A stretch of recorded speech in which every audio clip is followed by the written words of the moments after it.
Hello दोस्तों, आप सभी का स्वागत है हमारे चैनल आशीष जी के एकेडमी पे।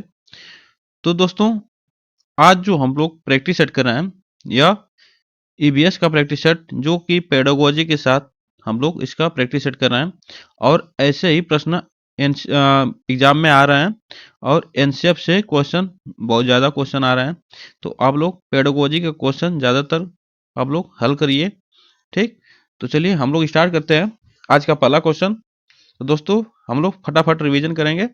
ठीक, तो चलिए हम स्टार्ट करते हैं आज का पहला क्वेश्चन जो है, बीजों के अंकुरण की अवधारणा को कक्षा में पढ़ाते समय शिक्षक को चाहिए कि शिक्षार्थियों को जानकारी भी दे। तो बीजों के अंकुरण की अवधारणा को पढ़ाते समय शिक्षक को चाहिए कि वह बीज की जानकारी दे और उसके बारे में बताए। ठीक ना। तो इसमें कौन सा ऑप्शन सही होगा?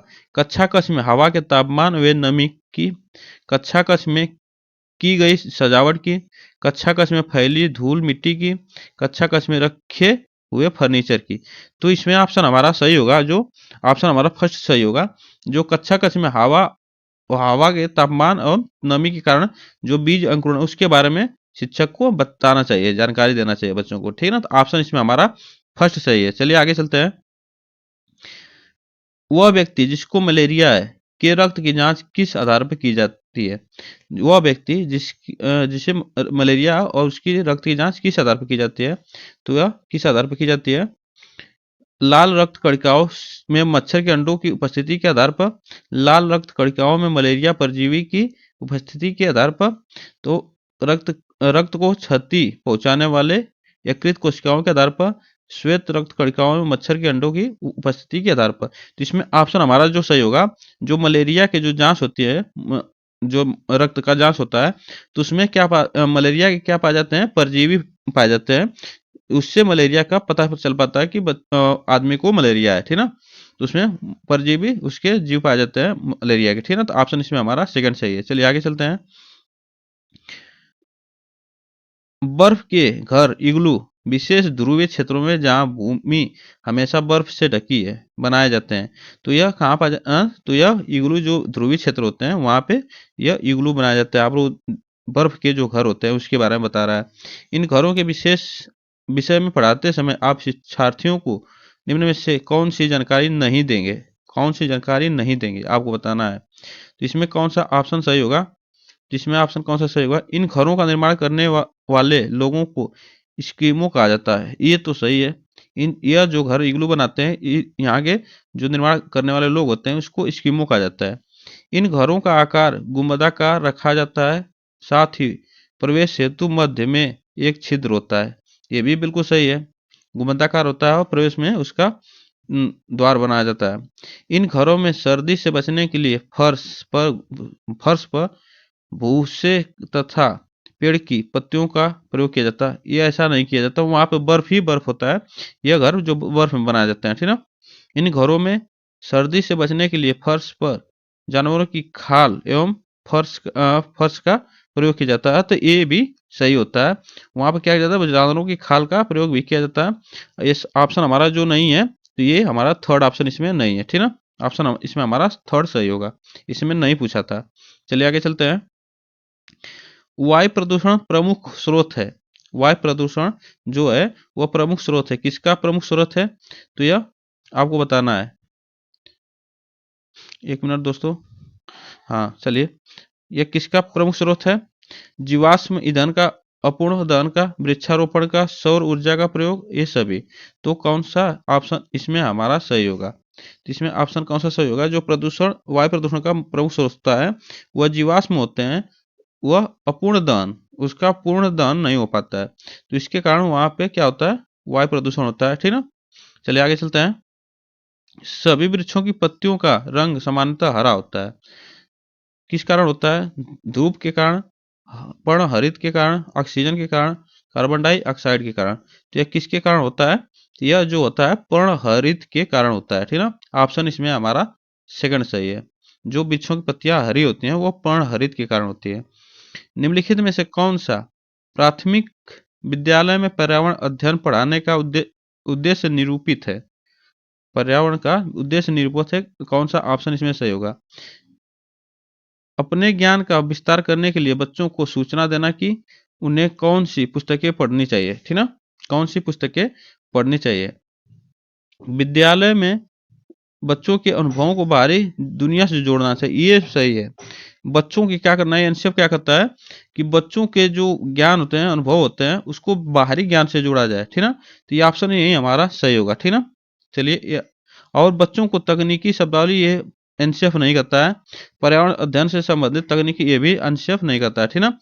और यह पुस्तक पढ़नी चाहिए, ये भी एनसीएफ में नहीं है, का सिद्धांत नहीं है। तो ऑप्शन इसमें हमारा सेकंड सही है। चलिए आगे चलते हैं। हरे पौधे भोजन निर्माण की प्रक्रिया में किस गैस का प्रयोग करते हैं? कार्बन डाइऑक्साइड का, ऑक्सीजन का, नाइट्रोजन का, हाइड्रोजन का। तो भोजन निर्माण के लिए किस गैस का इस्तेमाल करते हैं आपको बताना है। तो देखिए, जब जो पौधे होते हैं वह भोजन निर्माण के लिए कार्बन डाइऑक्साइड का प्रयोग करते हैं, जो पौधे होते हैं, ठीक ना। चलिए आगे चलते हैं। ऑप्शन इसमें हमारा फर्स्ट सही है। पर्यावरण अध्ययन की कक्षा में सरल प्रयोग और निदर्शन किए जा सकते हैं। जो पर्यावरण की कक्षा में सरल प्रयोग और निदर्शन किया जा सकते हैं, तो आपको बताना है कौन सी इसमें ऑप्शन सही होगा। बच्चों द्वारा पूछे गए प्रश्नों पर आधारित विचारों पर चर्चा करने, अवलोकनों को दर्ज करने तथा उनको विश्लेषण करने के लिए, कक्षा में अनुशासन को सुनिश्चित करने हेतु, बच्चों को नियंत्रित करने के लिए, बच्चों को स्वयं सीखने के योग्य बनाने और अवलोकन कौशलों को पैना करने के लिए, उच्च कक्षाओं में क्या किया जाता है उसका अनुकरण करने के लिए। तो ऑप्शन आपको बताना है जो सरल प्रयोग और निर्देशन दिए जा सके। तो इसमें ऑप्शन हमारा जो होगा सही, फर्स्ट सही होगा। जो कि बच्चों द्वारा पूछे गए प्रश्न होते हैं उस पर आधारित विचार पर चर्चा करना और उस पर अवलोकन को दर्ज करने तथा उसका विश्लेषण भी करना, यह क्या होता है, पर्यावरण अध्ययन की कक्षा में सरल प्रयोग और निर्देशन होता है। ऑप्शन इसमें हमारा फर्स्ट सही है। चलिए आगे चलते हैं। राष्ट्रीय पाठचर्या की रूपरेखा 2005 के अनुसार प्राथमिक स्तर पर पर्यावरण का उद्देश्य होना चाहिए। तो जो एनसीएफ से क्वेश्चन आ रहे हैं इस एग्जाम में, तो इससे बहुत से क्वेश्चन एनसीएफ से आ रहे हैं, तो आप लोग इसको जरूर पढ़िएगा, ठीक ना। तो 2005 के अनुसार प्राथमिक स्तर पर पर्यावरण का उद्देश्य होना चाहिए, क्या होना चाहिए, अवलोकन, मापन और भविष्यवाणी करने की कौशलों का विकास। ये सही है ऑप्शन हमारा, ठीक ना। चलिए आगे चल लेते हैं, देख लेते हैं। अवधारणाओं के अर्थ को गहराई से समझना और सीखना, ठीक। ऑप्शन ये हमारा गलत है। आधारभूत सिद्धांतों और शब्दों की सही परिभाषा है, परिभाषा से कोई मतलब नहीं है। विद्यार्थियों को अलग स्तर पर अध्ययन करने के लिए कोई बात नहीं है, बच्चों को अलग स्तर नहीं लेना चाहिए, ठीक ना। उस पर जो आप लोग उसके लेवल का है इसी के हिसाब से उसको बच्चों को पढ़ाना चाहिए। तो ऑप्शन इसमें हमारा फर्स्ट सही होगा, ठीक ना। उसके अवलोकन और मापन भविष्यवाणी करने के कौशलों का विकास करना चाहिए। ऑप्शन इसमें हमारा सेकंड सही है और फर्स्ट सही है। चलिए आगे चलते हैं। निम्नलिखित में से कौन प्राथमिक उत्पादक है? निम्नलिखित में से कौन प्राथमिक उत्पादक है? हरे पौधे, शाकाहारी जंतु, मांसाहारी जंतु, ये सभी। तो कौन से ऑप्शन इसमें हमारा सही होगा? जो प्राथमिक उत्पादक होता है वो क्या होता है, पेड़ पौधे जो होते हैं, हरे पौधे जो होते हैं, क्या होते हैं, छोटे छोटे पौधे, ये क्या प्राथमिक उत्पादक होते हैं। ऑप्शन इसमें हमारा फर्स्ट सही है। चलिए आगे चलते हैं। समुद्र से किसी शहर की ऊंचाई की जितनी अधिक होगी वहां की आबादी उतनी ज्यादा डैश डैश की अधिक मात्रा प्राप्त करती है। तो क्या प्राप्त करती है, तो आपको बताना है नाभिकरण, नाभिकीयकरण, नाभिकीय विकिरण, चुंबकीय, विद्युत चुंबकीय विकिरण, कॉस्मिक किरणें, ये सभी। तो इसमें से कौन सा ऑप्शन इसमें सही होगा? तो इसमें हमारा जो किरणें होगी, कॉस्मिक किरणें जो होती हैं, ठीक ना, यह अधिक मात्रा प्राप्त करती हैं। तो ये ऑप्शन इसमें हमारा थर्ड सही है। चलिए आगे चलते हैं। जो कॉस्मिक किरणें होती हैं, ठीक,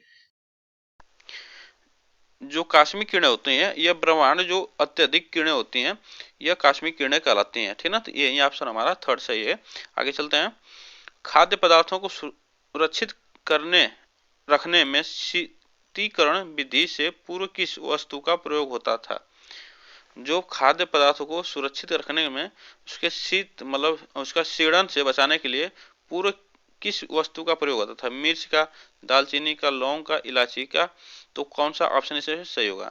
तो इसमें ऑप्शन हमारा सही होगा थर्ड, ठीक ना, लौंग से।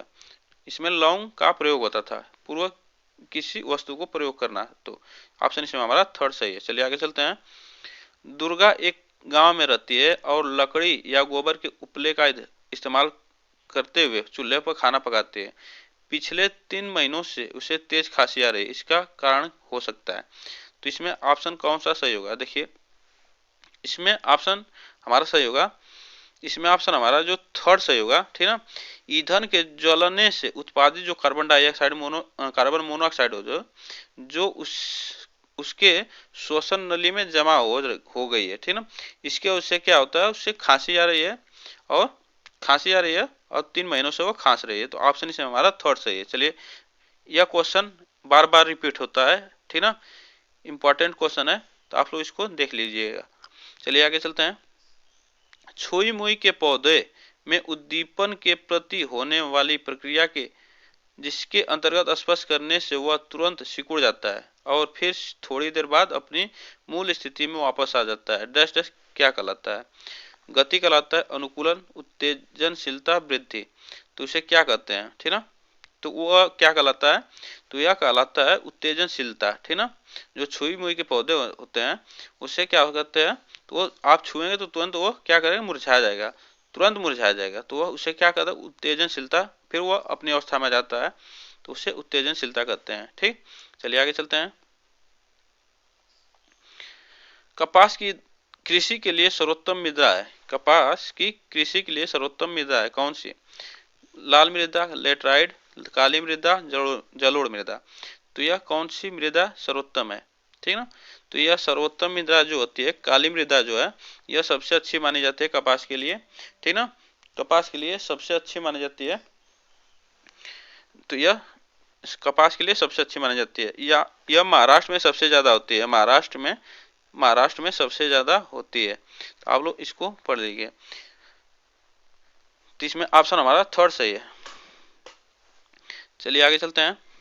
कक्षा कक्ष में शिक्षार्थियों को प्राकृतिक संसाधनों की अवधारणा स्पष्ट कराते समय शिक्षक को चाहिए कि जो प्राकृतिक संसाधनों की अवधारणा स्पष्ट कराते समय शिक्षक को क्या चाहिए कि वह भूमि, जल, वनस्पति, खनिज पदार्थ आदि की जानकारी शिक्षार्थियों को दे। तो इसमें कौन सा ऑप्शन हमारा सही होगा? इसमें थर्ड ऑप्शन हमारा सही होगा, ठीक ना। तो इसको भूमि, जल, वनस्पति, खनिज पदार्थों की जानकारी देना आवश्यक है। ऑप्शन इसमें हमारा थर्ड सही है। चलिए आगे चलते हैं। रजनी अपनी कक्षा में शिक्षार्थियों को एक्वेरियम मछली घर दिखाते हुए हवा वाले पंप का लाभ बताती है कि यह पंप क्या करता है, एक्वेरियम के पानी को साफ करता है, पानी में ऑक्सीजन घोलने का काम करता है। इससे निकलने वाले हवा के बुलबुले के साथ मछलियां खेलती हैं। इससे निकलने वाले हवा के बुलबुले प्रकाश में चमकते हैं। तो कौन सा ऑप्शन इसमें सही होगा? जो उसमें एक्वेरियम होता है उसमें क्या करता है, जो उसमें बुलबुले जो देता है, मशीन लगी रहती है ऑक्सीजन की, तो उसे क्या पानी में क्या करता है, तो वह पानी में ऑक्सीजन को घोलता है, ठीक ना। पानी में क्या करता है, ऑक्सीजन को घोलता है। तो ऑप्शन इसमें हमारा सेकंड सही है। चलिए आगे चलते हैं। हमारे देश में निम्नलिखित स्थानों में से कौन सा ठंडा रेगिस्तान है? जैसलमेर, लद्दाख, मेघालय, दार्जिलिंग। तो सबसे ठंडा रेगिस्तान हमारा क्या है, लद्दाख, ठीक ना। यह और जैसलमेर यह गर्म रेगिस्तान है जो कि राजस्थान में है, ठीक ना। चलिए आगे चलते हैं। निम्नलिखित में से कौन सा माध्यम विद्यार्थियों का ध्यान गरीबी, निरक्षरता और भेदभाव जैसे सामाजिक मुद्दों की तरफ खींचने के लिए सबसे उचित है? तो कौन सा ऑप्शन इसमें सही होगा? विद्यार्थियों से उसके आसपास आस पड़ोस के सामाजिक समस्याओं का सर्वे करने तथा उस आंकड़ों की चर्चा उसके सहपाठियों से करने के लिए कहना। ये ऑप्शन हमारा सही है, ठीक ना। ये बिल्कुल ऑप्शन हमारा सही होगा। इसमें विद्यार्थियों की सामाजिक बुराइयों ये गलत है, इसमें भी बुराइयां गलत है, समाज का व्याख्यान ये भी गलत है। तो ऑप्शन इसमें हमारा फर्स्ट सही है। चलिए आगे चलते हैं। हमारे पर्यावरण के महत्वपूर्ण घटक वृक्ष को अधिकतम हानि कैसे पहुंचती है? अधिकतम हानि कैसे पहुंचती है आप लोग को पता करना है, ठीक ना। उसकी अधिकांश पत्तियों को नष्ट कर देना, इससे नहीं होता है। सभी पत्तियों को नष्ट कर देना, उसकी आधी शाखाओं को नष्ट कर देना, उसकी छाल को क्षतिग्रस्त कर देना। तो कौन सा ऑप्शन इसमें हमारा सही होगा? तो देखिए, जो पर्यावरण के महत्वपूर्ण घटक होते हैं अधिकतम हानि होती है जिससे, तो वह क्या होते हैं, सभी पत्तियां जो होती हैं वह ऑप्शन, इससे ऑप्शन हमारा सेकंड सही होगा, उससे अधिकतम हानि होती है, ठीक ना। चलिए आगे चलते हैं। निम्न में से कौन सा प्राथमिक स्तर पर पर्यावरण अध्ययन के पाठ्यक्रम से मेल खाता है? तो पाठ्यक्रम अध्ययन से मेल खाता है, आपको बताना है। तो कौन सा ऑप्शन सही होगा इसमें? जो मेल खाता है वह ऑप्शन हमारा कौन सा है? तो आपको बता दें, प्राथमिक स्तर पर पर्यावरण का, तो वह मेल खाता है जो हमारा, यह ऑप्शन हमारा फोर्थ सही होगा। इससे विद्यार्थियों को पर्यावरण संसाधनों का उपाय करके प्रयोग कर होने वाले नए उत्पादों को खोज करने के लिए प्रेरित करना। ये ऑप्शन बच्चों की क्या करना है, उसकी खोज की, प्रेरित करना है बच्चों को अपने खोज को, ठीक ना। बच्चे अपना दिमाग लगाएं उसमें। तो ऑप्शन इसमें हमारा फोर्थ सही है, ये ऑप्शन फोर्थ इसमें सही होगा। चलिए आगे चलते हैं। जैव उपकरण से तात्पर्य है, जैव उपकरण से बायोमेडिएशन से क्या तात्पर्य है, आपको बताना है। तो इसमें कौन सा सही होगा? जीवों द्वारा पर्यावरण से विषैले पदार्थों का निष्कासन करना, रोगाणु वे पीड़कों पर जैविक नियंत्रण करना, शरीर में अंगों का प्रत्यारोपण करना, सूक्ष्म जीवों की सहायता से रोगों का निदान करना। तो ऑप्शन इसमें कौन सा सही होगा? इसमें ऑप्शन हमारा सही होगा फर्स्ट, ठीक ना। जीवों द्वारा पर्यावरण से विषैले पदार्थों का निष्कासन करना, हमारा फर्स्ट ऑप्शन इसमें सही है। चलिए आगे चलते हैं। आज का लास्ट क्वेश्चन, कक्षा 5 की शिक्षिका के रूप में आप ईंधन के संरक्षण प्रकरण को पढ़ाने के लिए निम्नलिखित में से किस संसाधन के उपयोग को सर्वश्रेष्ठ पाते हैं? संदर्भ पुस्तक, पोस्टर, समाचार, पाठ्य पुस्तक। तो कौन सा ऑप्शन इसमें सही होगा? तो इसमें देखिए, जो ईंधन के संरक्षण का प्रकरण पढ़ाते समय इसमें सबसे अच्छा होगा हमारा पोस्टर, ठीक ना। क्या होगा इसमें? सबसे अच्छा पोस्टर होगा। ऑप्शन इसमें हमारा सेकंड सही है। तो दोस्तों आज के लिए बस इतना ही। वीडियो आप लोग को अच्छी लगी हो तो चैनल को सब्सक्राइब करें, बेल आइकन को दबा लें, जिससे वीडियो का नोटिफिकेशन आप तक पहुंचता रहे। और कमेंट आप लोग जरूर करें, लाइक जरूर करें, तो वीडियो को भी शेयर कर दीजिएगा। तो मिलते हैं नेक्स्ट वीडियो के साथ, तब तक के लिए थैंक यू सो मच।